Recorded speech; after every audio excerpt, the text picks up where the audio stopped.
Welcome to this video on how to paint backgrounds. And this is going to be a background for a bird. This is an 11 by 14 inch canvas.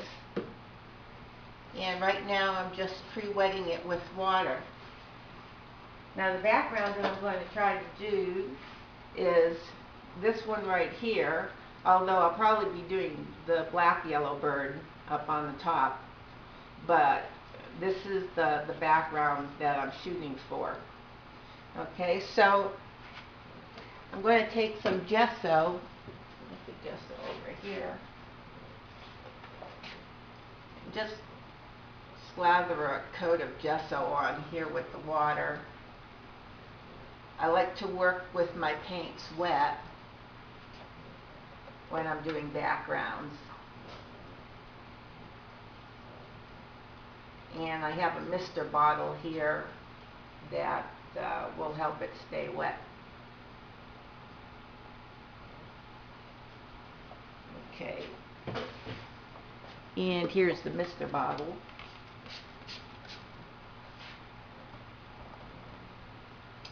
Okay, so I'm going to take a little bit of green, olive green, a little lime green, and put a little up here, a little there, a little down there, a little up here, a little down there, and then I'm going to take a little cobalt and cerulean blue, put it here, a little there, kind of mixing with the green. Okay, a little bit more dark green down here. Okay, and now I'll, for the moment, wipe off my brush and start blending. And the colors will start blending in with the white gesso.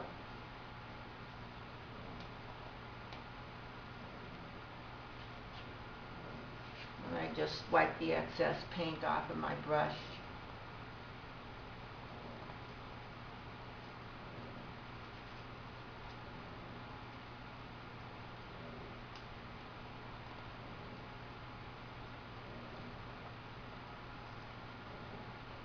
Okay, just do a little more letting this down.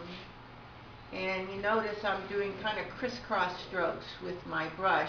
This, by the way, is a Jerry Yarnell Hake brush, which I've had for years, and I just like the job that it does.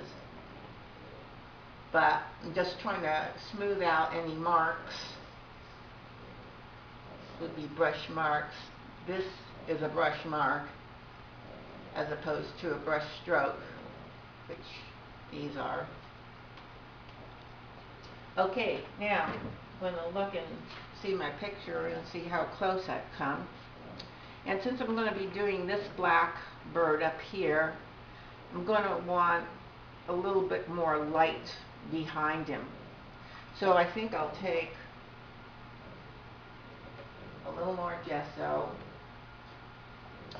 and right around where his head is going to be,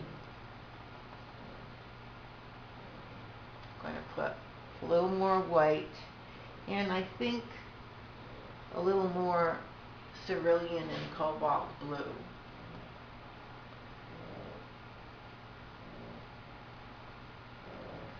Again, it's mixing with the green.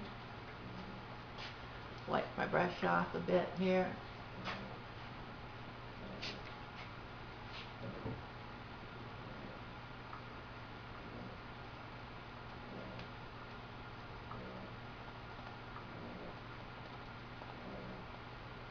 Now I do have pretty heavy coat because even though the canvas is primed,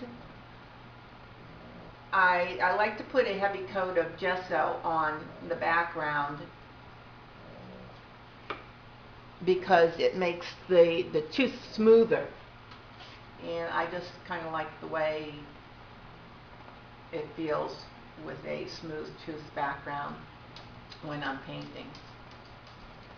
Now when I'm done with this, I'm going to dry it flat so there aren't any drips. Let me try to get a little bit more blue in here.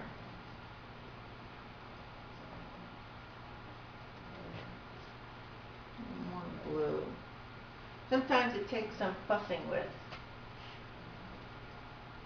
Let's see, there's a yellow part of the bird down here, so I'm going to put in some blue here. Now, when I do the bird, it may turn out that I want it lighter over here. Well, I can come back and rouge with an off-white color or a very light blue around the bird.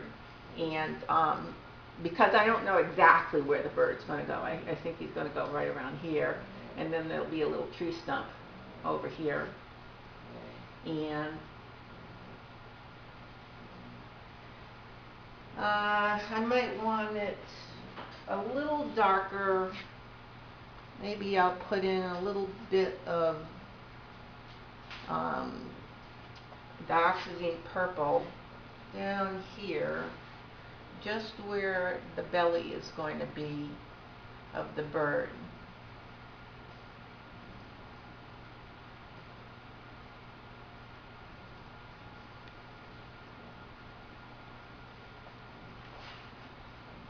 Because the yellow will probably be right around there. Let me do that again. A little more dioxazine purple and cobalt blue.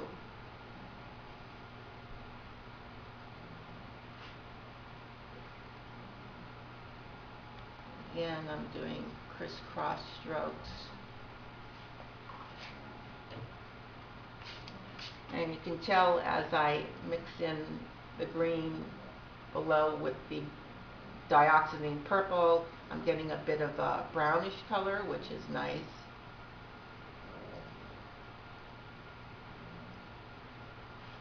Okay. So that's one way to do a background, and if you like this, stick around. I will be back with more videos, not only how to do backgrounds like this, but when I do the bird, I'll be doing tutorials on how to do each section of the bird. And now I will take this off and lay it flat, and I'll have to do a little bit of tweaking with this here. And I'm going to go lay it flat like this so that the ridges will flatten out. Okay, well, thank you for being with me in my studio, and I hope to see you again.